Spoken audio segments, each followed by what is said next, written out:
Welcome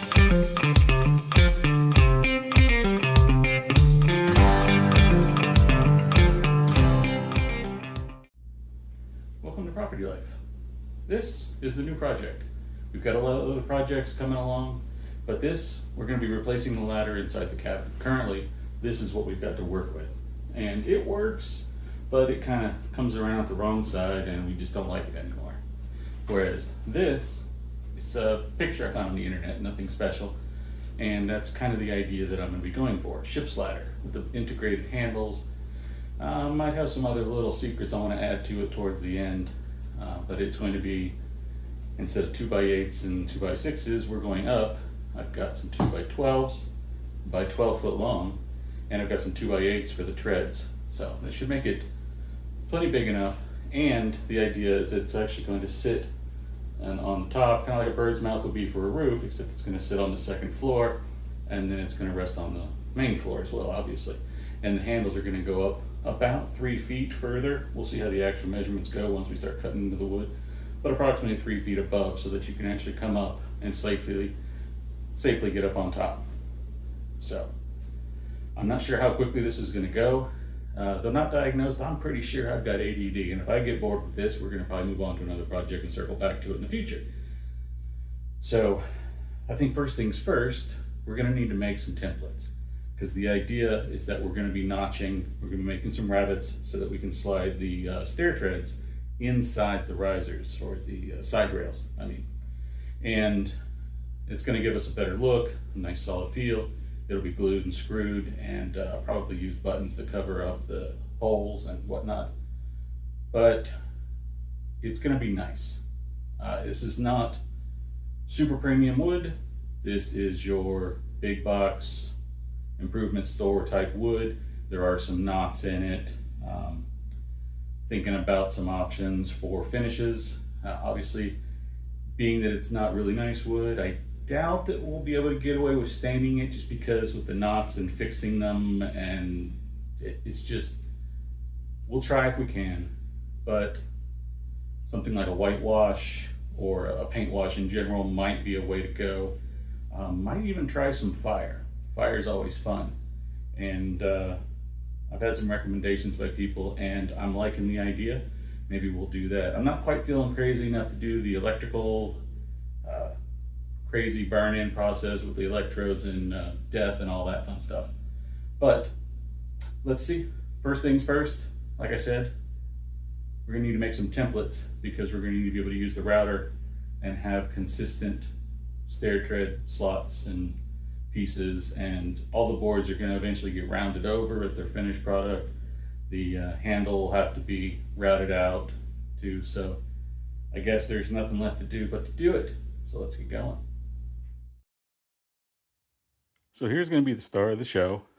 This is a little trim router, but it'll be big enough for the job that we need to do. So what we're going to be using for the treads is this little guy. It's a 1/4 inch flush cut bit, and you can see that it has the ball bearing on the top. So when we make our template, it'll ride on the bearing on the template, and it'll notch out where we need it to make that work. Then, because the front, where you notch in, down, and back, the board will slide in.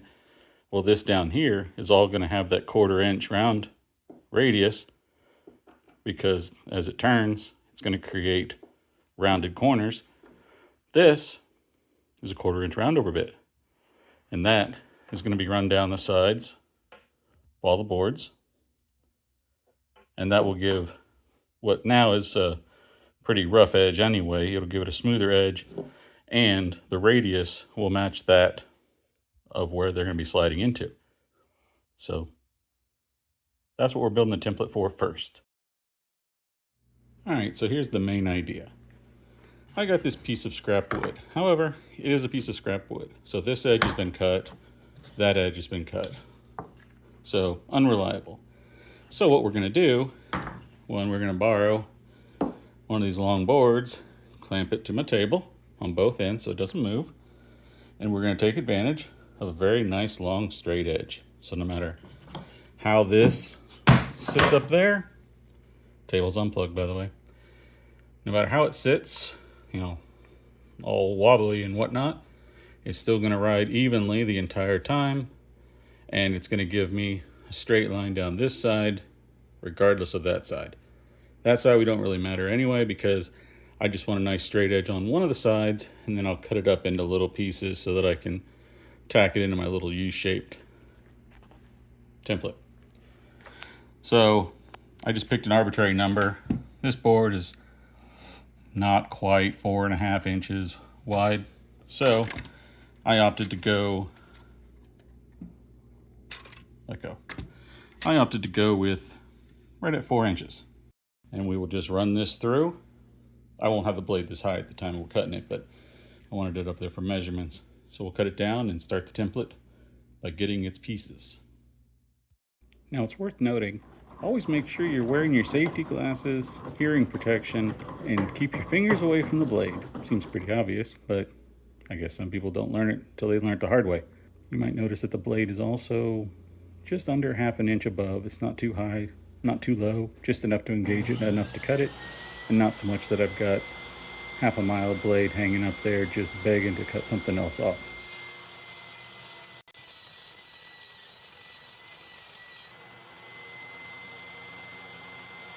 And we're done.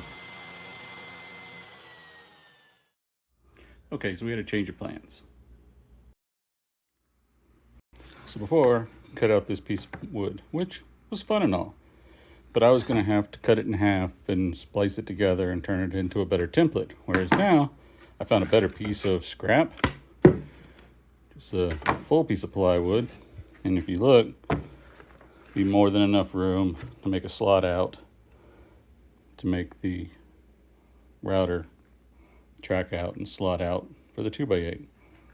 This is only a 2x6, but you get the idea. So this is what we're going to use instead.